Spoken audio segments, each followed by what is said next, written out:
अथ ध्यानं प्रवक्ष्यामि शृणु सर्वाङ्गसुन्दरी। यत्कृतं देवदेवेन ध्यानं हनुमतः प्रियम्। पञ्चवक्त्रं महाभीमं त्रिपञ्चनयनैर्युतं बाहुभिर्दशभिर्युक्तं सर्वकामार्थसिद्धिदम्। पूर्वं तु वानरं वक्त्रं कोटिसूर्यसमप्रभं दंष्ट्राकरालवदनं भ्रुकुटीकुटिलेक्षणम्। अस्यैव दक्षिणं वक्त्रं नारसिंहं महाद्भुतम् अत्युग्रतेजवपुषं भीषणं भयनाशनम्। पश्चिमं गारुडं वक्त्रं वक्रतुण्डं महाबलं सर्वनागाप्रशमनं विषभूतादिकृन्तनम्। उत्तरं सौकरं वक्त्रं कृष्णं दीप्तं नभोपमं पातालसिंहवेताल ज्वररोगादिकृन्तनम्। ऊर्ध्वं हयाननं घोरं दानवान्तकरं परम् येन वक्त्रेण विप्रेन्द्र तारकख्यं महासुरम्। जगानसरसं तत्स्यात् सर्वशास्त्रहरं परं ध्यात्वा पञ्चमुखं रुद्रं हनुमन्तं दयानिधिम्। खड्गं त्रिशूलं खट्वाङ्गं पाशाङ्कुशपर्वतं मुष्टिं कौमदकीं वृक्षं धारयन्तं कमण्डलम्। बिन्दिपालं ज्ञानमुद्रां दशाभिमुनिपुङ्गवम् एतानि युधजालानि धारयन्तं भजाम्यहम्। प्रीतासनोपविष्टं तं सर्वाभरणभूषितं दिव्यमाल्याम्बरधरं दिव्यगन्धानुलेपनम्। सर्वाश्चर्यमयं देवं हनुमद्विश्वतोमुखं पञ्चास्यम् अच्युतम् अनेक विचित्रवर्णावक्त्रम्। शशाङ्कशिखरं कपिराजवर्यं पीताम्बरादिमुकुटैरूपशोभिताङ्गम्। पिङ्गाक्षम् आद्यम् अनिशं मनसा स्मरामि। मर्कतीशं महोत्साहं सर्वाश्रुहरं परं शत्रुसंहारमां रक्ष श्रीमन्नापडनुद्धर। ॐ हरिमरकटमरकटमन्त्रमिदं परिलिख्यति लिख्यति वामतले। यदि नश्यति नश्यति शत्रुकलां यदि मुञ्चति मुञ्चति वामलता। इदं कवचं पठित्वात् महाकवच पठे नरः एकवारं जपे स्तोत्रं सर्वशत्रुनिवारणम्। द्विवारं तु पठे नित्यं पुत्रपौत्रप्रवर्धनम्। त्रिवारं च पठे नित्यं सर्वसमाप्तकरं शुभम्। चतुर्वारं पठे नित्यं सर्वरोगनिवारणम्। पञ्चवारं पठे नित्यं सर्वलोकवशङ्करम्। षड्वारं च पठे नित्यं सर्वदेवावशङ्करम्।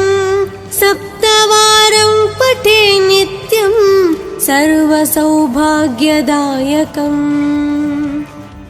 अष्टवारं पठे नित्यं मिष्टकामार्थसिद्धिदं नववारं पठे नित्यं राजभोगमवाप्नुयात् 10 वारं पठे नित्यं त्रैलोक्यज्ञानदर्शनं रुद्रावृत्तिं पठे नित्यं सर्वसिद्धिर्भवेर्ध्रुवम्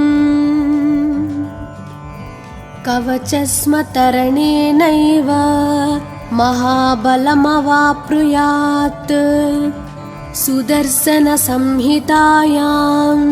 श्रीरामचन्द्रसीताप्रोक्तं श्रीपञ्चमुखहनुमत्कवचं सम्पूर्णम्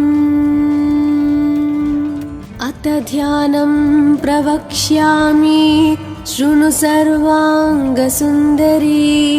यत्कृतं देवदेवेन ध्यानं हनुमतः प्रियं पञ्चवक्त्रं महाभीमं त्रिपञ्चनयनैर्युतं बाहुभिर्दशभिर्युक्तं सर्वकामार्थसिद्धिदम् पूर्वं तु वानरं वक्त्रं कोटिसूर्यसमप्रभं दंष्ट्राकरालवदनं भ्रुकुटीकुटिलेक्षणम् अस्यैव दक्षिणं वक्त्रं नारसिंहं महाद्भुतम् अत्युग्रतेजवपुषं भीषणं भयनाशनम् अथ ध्यानं प्रवक्ष्यामि शृणु सर्वाङ्गसुन्दरी यत्कृतं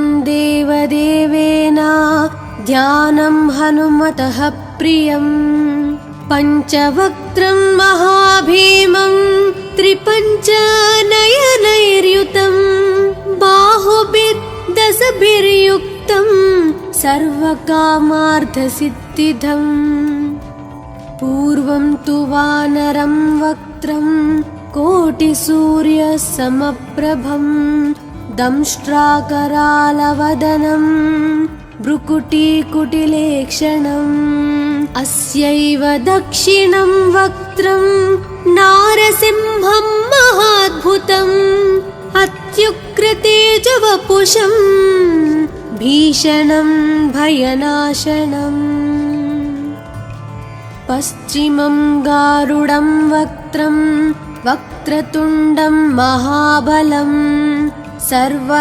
सर्वनागाप्रशमनं विषभूतादिकृन्तनम् उत्तरं सौकरं वक्त्रं कृष्णं दीप्तं नभोपमं पातालसिंहवेताला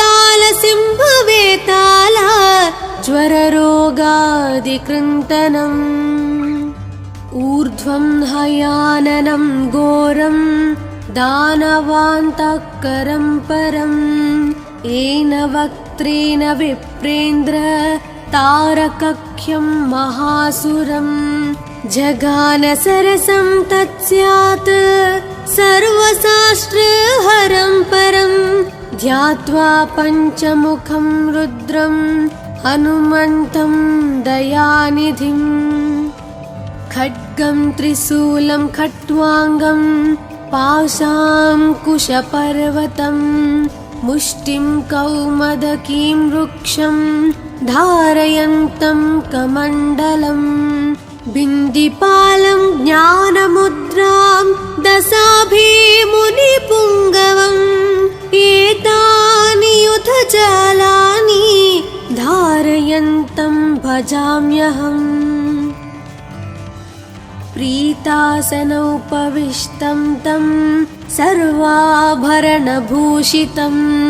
दिव्यमाल्याम्बरधरं दिव्यगन्धानुलेपनम्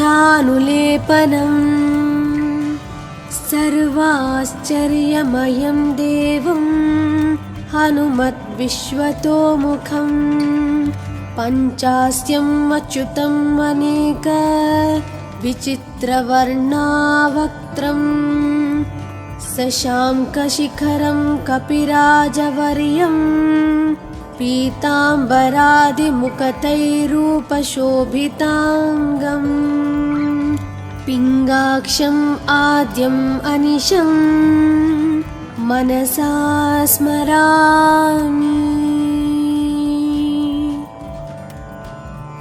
मर्कतीशं महोत्साहं सर्वाश्रुहरं परं शत्रुसंहार मां रक्ष श्रीमन्नापडनुद्धर। ॐ हरिमरकटमरकटमन्त्रमिदं परिलिख्यति लिख्यति वामतले यदि नश्यति नश्यति शत्रुकलां यदि मुञ्चति मुञ्चति वामलता।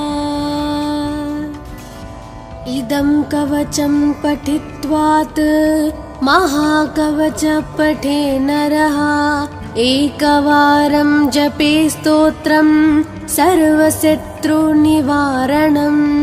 द्विवारं तु पठे नित्यं पुत्रपौत्राप्रवर्धनं। त्रिवारं च पठे नित्यं सर्वसमाप्तकरं शुभम्। चतुर्वारं पठे नित्यं सर्वरोगनिवारणं। पञ्चवारं पठे नित्यं सर्वलोकवशङ्करं। षड्वारं च पठे नित्यं सर्वदेवावशङ्करं। सप्तवारं पठे नित्यं सर्वसौभाग्यदायकम्।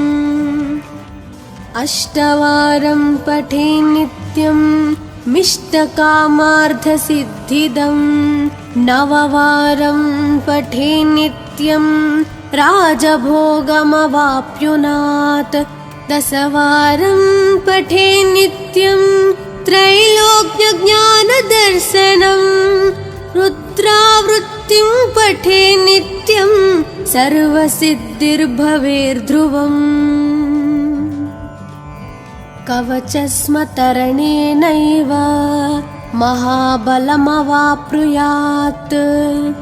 सुदर्शनसंहितायां श्रीरामचन्द्रसीताप्रोक्तं श्रीपञ्चमुखहनुमत्कवचं सम्पूर्णम्।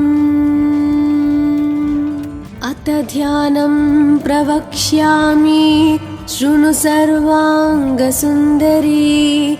यत्कृतं देवदेवेन ध्यानं हनुमतः प्रियं।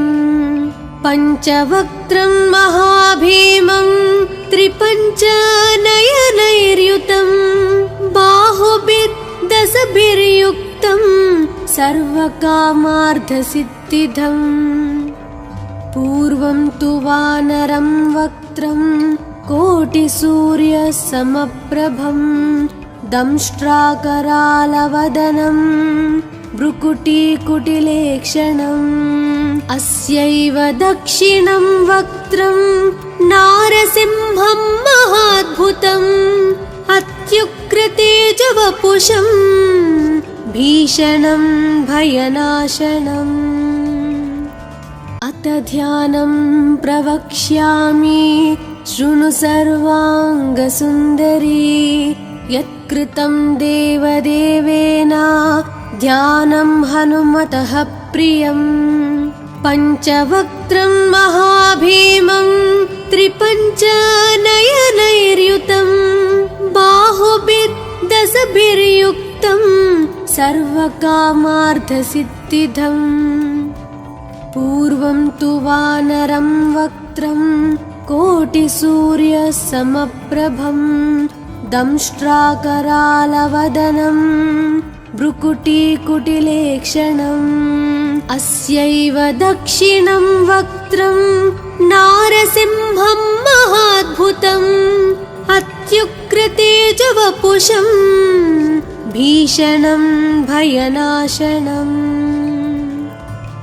पश्चिमं गारुडं वक्त्रं वक्रतुण्डं महाबलं। सर्वनागाप्रशमनं विषभूतादिकृन्तनम्। उत्तरं सौकरं वक्त्रं कृष्णं दीप्तं नभोपमं। पातालसिंहवेताल ज्वलनं स्वररोगादिकृन्तनम् ऊर्ध्वं हयाननं घोरं दानवान्तःकरं परम् येन वक्त्रेण विप्रेन्द्र तारकख्यं महासुरम् जगान सरसं तत्स्यात् सर्वशास्त्रहरं परं ध्यात्वा पञ्चमुखं रुद्रं हनुमन्तं दयानिधिम् खड्गं त्रिशूलं खट्वाङ्गं पाशाङ्कुशपर्वतं मुष्टिं कौमदकीं वृक्षं धारयन्तं कमण्डलम् बिन्दिपालं ज्ञानमुद्रां दशाभिमुनिपुङ्गवम् एतानि युधजालानि धारयन्तं भजाम्यहम् प्रीतासनोपविष्टं तं सर्वाभरणभूषितं दिव्यमाल्याम्बरधरं दिव्यगन्धानुलेपनम् सर्वाश्चर्यमयं देवं हनुमद्विश्वतोमुखं पञ्चास्यम् अच्युतम् अनेक विचित्रवर्णावक्त्रं शशाङ्कशिखरं कपिराजवर्यं पीताम्बरादिमुखतैरूपशोभिताङ्गम् पिङ्गाक्षम् आद्यम् अनिशं मनसा स्मरामि मर्कतीशं महोत्साहं सर्वाश्रुहरं परं शत्रुसंहार मां रक्ष श्रीमन्नापडनुद्धर ॐ हरिमरकटमरकटमन्त्रमिदं परिलिख्यति लिख्यति वामतले यदि नश्यति नश्यति शत्रुकलां यदि मुञ्चति मुञ्चति वामलता इदं कवचं पठित्वात् महाकवच पठे नरः एकवारं जपे स्तोत्रं सर्वशत्रुनिवारणम् द्विवारं तु पठे नित्यं पुत्रपौत्राप्रवर्धनम् त्रिवारं च पठे नित्यं सर्वसमाप्तकरं शुभम् चतुर्वारं पठे नित्यं सर्वरोगनिवारणम् पञ्चवारं पठे नित्यं सर्वलोकवशङ्करम् षड्वारं च पठे नित्यं सर्वदेवावशङ्करम् सप्तवारं पठे नित्यं सर्वसौभाग्यदायकम्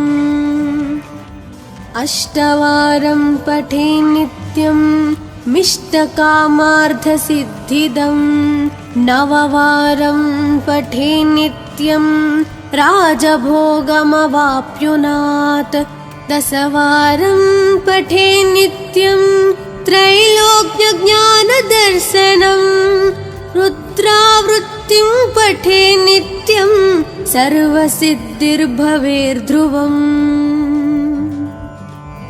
कवचस्मतरणेनैव महाबलमवाप्नुयात् सुदर्शनसंहितायां श्रीरामचन्द्रसीताप्रोक्तं श्रीपञ्चमुखहनुमत्कवचं सम्पूर्णम्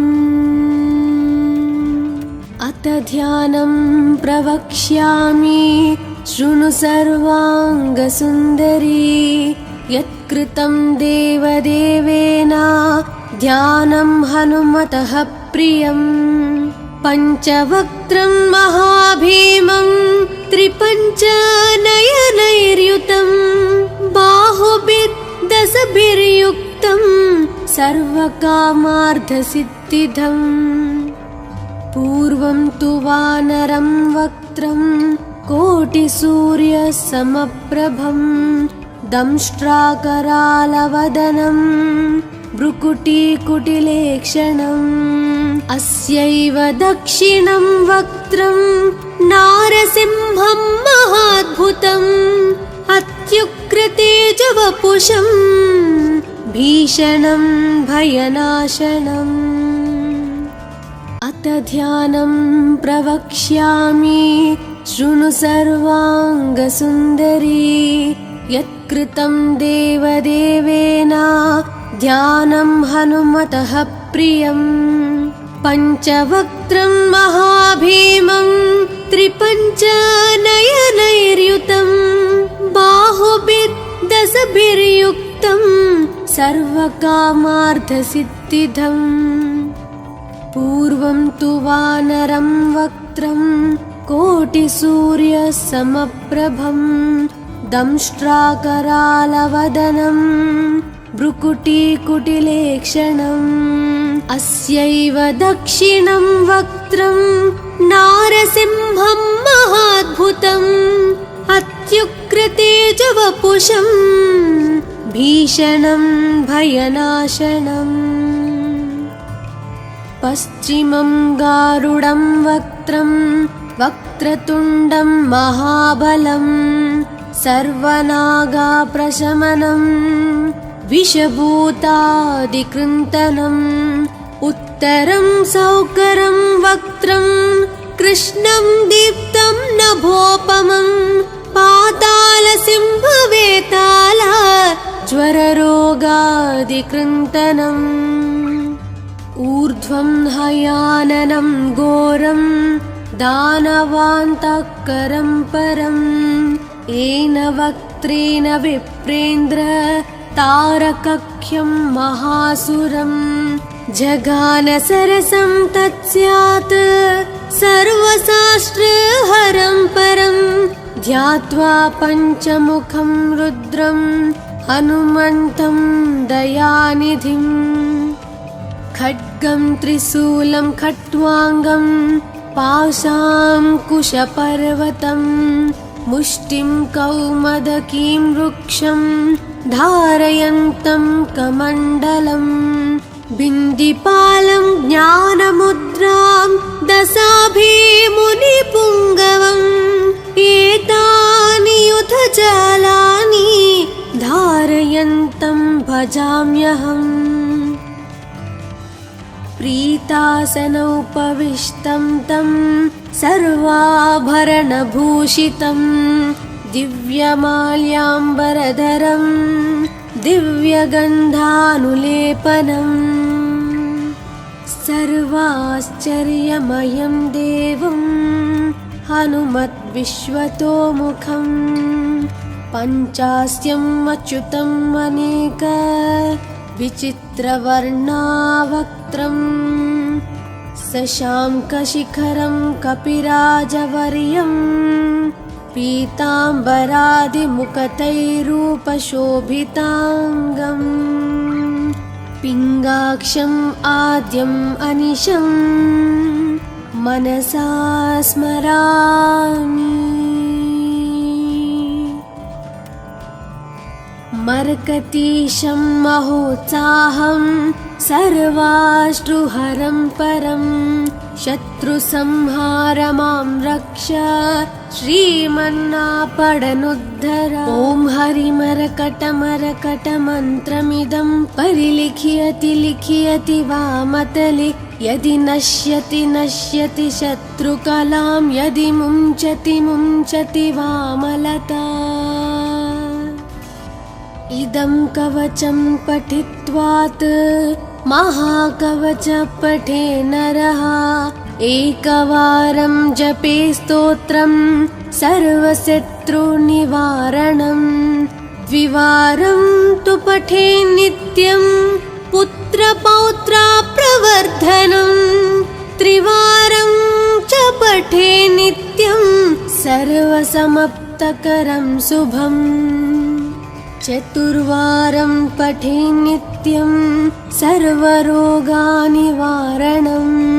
पञ्चवारं पठे नित्यं सर्वलोकवशङ्करं षड्वारं च पठे नित्यं सर्वदेवावशङ्करं सप्तवारं पठे नित्यं सर्वसौभाग्यदायकम् अष्टवारं पठे नित्यं मिष्टकामार्थसिद्धिदं नववारं पठे नित्यं राजभोगमवाप्नुयात् दशवारं पठे नित्यं त्रैलोक्यज्ञानदर्शनं रुद्रावृत्तिं पठे नित्यं सर्वसिद्धिर्भवेर्ध्रुवम् कवचस्मतरणेनैव महाबलमवाप्नुयात् सुदर्शनसंहितायां श्रीरामचन्द्रसीताप्रोक्तं श्रीपञ्चमुखहनुमत्कवचं सम्पूर्णम् अथ ध्यानं प्रवक्ष्यामि शृणु सर्वाङ्गसुन्दरी यत्कृतं देवदेवेन ध्यानं हनुमतः प्रियम् पञ्चवक्त्रं महाभीमं त्रिपञ्चनयनैर्युतं बाहुभिर्दशभिर्युक्तं सर्वकामार्थसिद्धिदम् पूर्वं तु वानरं वक्त्रं कोटिसूर्यसमप्रभं दंष्ट्राकरालवदनं भ्रुकुटीकुटिलेक्षणम् अस्यैव दक्षिणं वक्त्रं नारसिंहं महाद्भुतम् अत्युग्रतेजवपुषं भीषणं भयनाशनम् अथ ध्यानं प्रवक्ष्यामि शृणु सर्वाङ्गसुन्दरी